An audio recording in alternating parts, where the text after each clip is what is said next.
नमस्कार, मैं हूं एजे और आप सुन रहे हैं कांव कांव। बता दें कि कल बंगाल में द्वितीय चरण का और आखिरी चरण का मतदान जो है वो खत्म हो गया। इसके साथ ही 5 राज्यों में जो चुनाव हुए हैं उनके परिणाम जो हैं वो 4 मई को आने का रास्ता साफ हो गया। बता दें कि 5 राज्यों में जो चुनाव हुए हैं वे हैं केरल, तमिलनाडु, पुडुचेरी, असम और बंगाल। इन 4 राज्यों में 23 अप्रैल को ही चुनाव हो चुके थे। एक बंगाल था जिसमें 2 चरण में चुनाव हुए, तो एक 23 अप्रैल को हुआ, दूसरा जो है वो 29 अप्रैल को हुआ। जितनी भी उत्सुकता है लोगों के मन में, वो 4 राज्यों से कम 5वें राज्य बंगाल को लेकर ज्यादा है कि आखिर इस बार बंगाल में क्या होगा। क्या दीदी बंगाल में फिर वापस आएगी या बीजेपी उसे पछाड़ पाएगी? क्या बीजेपी बंगाल में इस बार सत्ता पे काबिज हो पाएगी? लोगों के मन में सबसे ज्यादा उत्सुकता और सबसे ज्यादा सवाल जो है इसी राज्य को लेकर। बता दें कि बंगाल में 294 विधानसभा की सीटें हैं। इन 294 विधानसभा की सीटों पर अगर हम नजर डालें तो 152 विधानसभा की जो सीटें हैं उसमें चुनाव 23 अप्रैल को हुए थे। जो शेष बचे 142 उस विधानसभा के चुनाव जो हुए कल यानी 29 अप्रैल को हुए। दोनों ही चरणों में बंगाल में 90% से ज्यादा रिकॉर्ड वोटिंग हुई। बताया जाता है कि आजादी के बाद इतनी प्रतिशत वोट नहीं हुई थी अब तक, यानी ये अपने आप में एक ऐतिहासिक है। इसको लेकर एक तरफ बीजेपी के मन में भी काफी खुशी महसूस हो रही है। बीजेपी इस बम्पर वोटिंग को लेकर भी काफी गदगद है।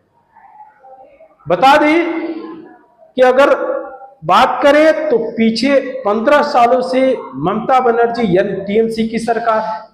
इसके पीछे अगर बात करें तो 25 वर्षों तक वाम दलों का सरकार था।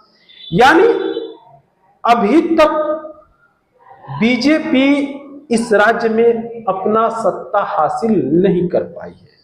बीजेपी इसको लेकर इस बार भी एड़ी चोटी लगाई थी और इस बार जितनी हो सके मेहनत में कोई कमी नहीं करते हुए इस बार उसको ज्यादा उम्मीद भी है कि हम बंगाल में वापसी कर रहे हैं। अब ये जो भी चीजें हैं वो तो 4 मई को क्लियर होगी, लेकिन फिलहाल कल 6 बजे के बाद से ही एग्जिट पोल आने शुरू हो गए। एग्जिट पोल के जो नतीजे आए उसमें बीजेपी बंगाल में सरकार बना रही है। लेकिन हम यहां बात एग्जिट पोल की नहीं करेंगे, क्योंकि एग्जिट पोल एक बिजनेस है। हम इसको इस तरह भी कह सकते हैं, एग्जिट पोल की जो शुरुआत हुई थी और इसका जो लक्ष्य था वो क्या था, इसके जो तरीके थे वो क्या थे।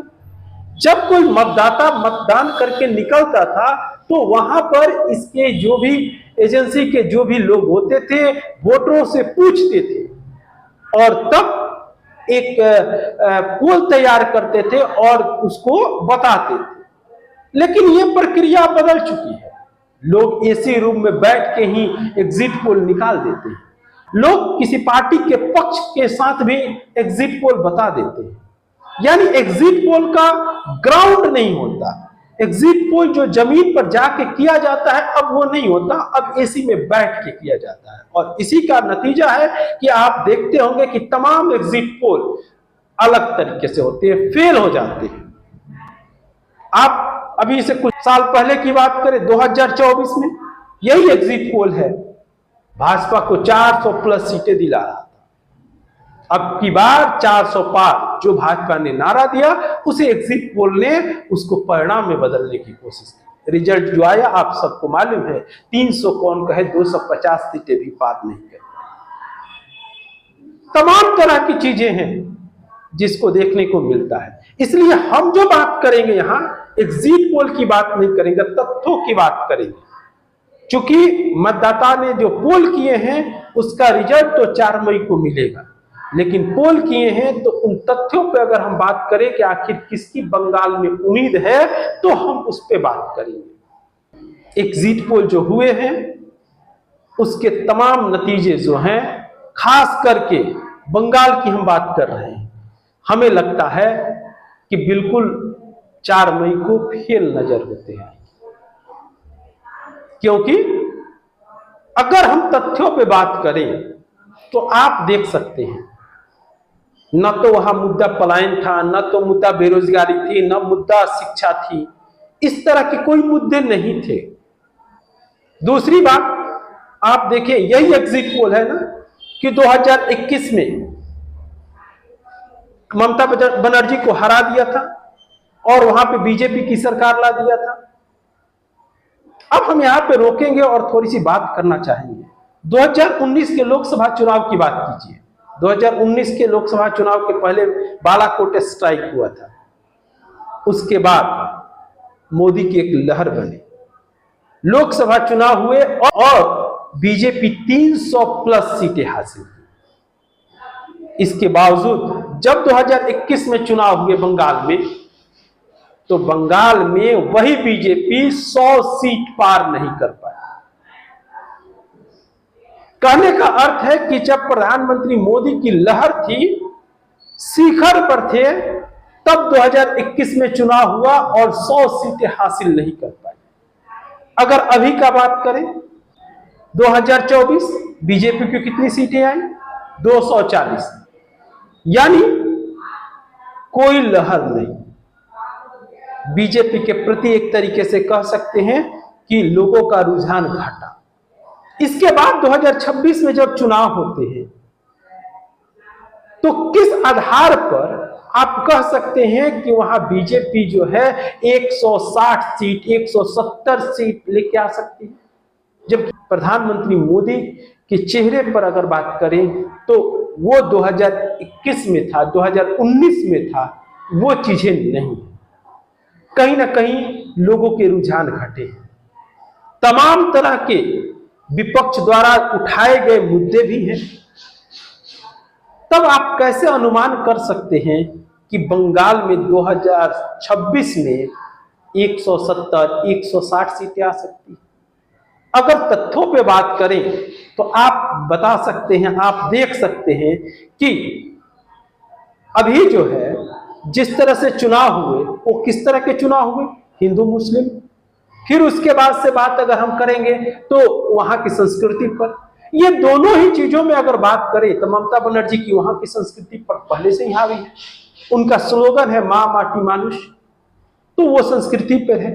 आपके तमाम छोटे से बड़े कार्यकर्ता मछली भात और वगैरह वगैरह खाते रहे।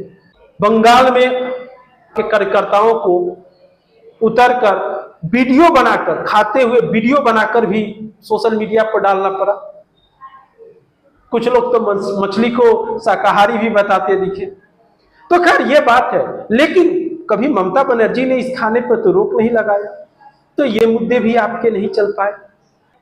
और जिस तरह से हिंदू मुस्लिम का चुनाव बनाया गया तो आप देख सकते हैं कि उससे अल्पसंख्यकों की जो है एक पूरी गोलाबंदी रही और वो पूरे टीएमसी में वोट करते नजर आए। कहा तो ये भी जा रहा है कि अगर उनके परिवार का भी कोई अन्य पार्टी से खड़ा है तो उसको वोट ना देके वो टीएमसी को वोट किए हैं, इतने यूनाइट हुए। अब हम थोड़ा दूसरे तथ्यों पे बात करते हैं। हम चलते हैं मध्य प्रदेश से। मध्य प्रदेश में लाडली योजना के तहत पैसे बांटे गए, जिसका परिणाम भी देखने को मिला। मध्य प्रदेश में बीजेपी वापस आई। इस प्रयोग को उसने महाराष्ट्र में भी दोहराया, नाम बदल के ही, योजना वही थी, और वहां भी बीजेपी वापस आई। इसी योजना का फायदा आपने हरियाणा में लिया, इसी योजना का फायदा आपने बिहार में लिया, इसी योजना का फायदा आप असम में ले रहे हैं। तो क्या महिलाओं की चल रही बंगाल में जो योजनाएं हैं उसका फायदा ममता बनर्जी को नहीं मिलेगा? और इसी के लेकर बीजेपी जो है विशेष सत्र बुलाकर महिला आरक्षण डिलिमिटेशन वाला जो बिल है वो पास कराना चाहती थी, ताकि हम बंगाल में महिलाओं को एकजुट कर सके और अपने पक्ष में कर सके, जिसका विपक्षियों के द्वारा जोरदार विरोध किया गया, बिल गिर भी गया और इसका भी फायदा आपको नहीं मिल पाया। आपने एक माहौल जरूर क्रिएट किया कि विपक्षी जो है वो महिला विरोधी है, जो नाकाम रही, क्योंकि विपक्षी के द्वारा भी इतने तरीके से बताए गए कि नहीं महिला आरक्षण बिल पास है, उसका नोटिफिकेशन दिखाया गया, तो एक तरीके से ये भी दिखाई दिया कि वो भी आपकी जो चाल थी वो सफल नहीं हो पाई। जबकि ममता बनर्जी द्वारा महिलाओं को कई योजनाओं का लाभ दिया जाता है। ममता बनर्जी द्वारा महिलाओं को विधानसभा में, लोकसभा में भागीदारी मिलती है।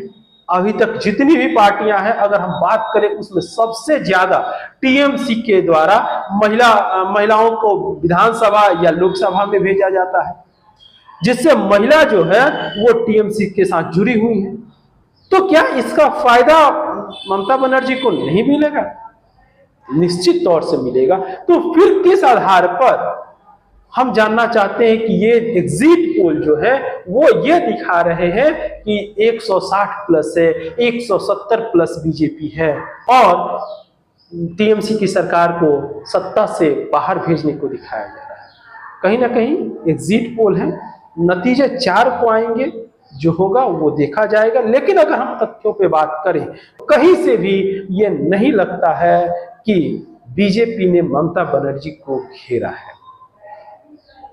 हाँ, इतना जरूर होगा। अगर पीछे की बात करें तो 2 चरणों में जो चुनाव हुए, 152 जो सीट थी पहले चरण की, उसमें जो थी बीजेपी को इसके पहले जो आई हुई थी सीट वो 59 थी। निश्चित तौर से उसमें इजाफा हो सकता है और वो सीटें उनकी बढ़ सकती है। दूसरे चरण में 142 जो सीटों के चुनाव हुए, उसमें बीजेपी को महज 18 सीटें मिली थी। अगर इसमें भी हम कुछ सीटों को बढ़ा दें, इजाफा कर दें, तो ज्यादा से ज्यादा यही हो सकता है कि बंगाल में इस बार बीजेपी इतनी मेहनत के बाद 100 को पार कर पाएगी। लेकिन जादुई जो आंकड़ा 147 है, 147, उसको पार नहीं कर पाएगी। कहीं ना कहीं बीजेपी के लिए अभी बहुत कठिन है डगर पनघट के। तो यह है तमाम चीजें जिसको हमने तथ्यों के आधार पर आपके बीच रखा। नतीजे 4 को आएंगे। 4 मई को भी हमारी नजर बनी रहेगी, आप दर्शकों से मुलाकात होती रहेगी। इस बीच फिर हाजिर होंगे किसी नए मुद्दे के साथ। तब तक हमें दे इजाजत। नमस्कार।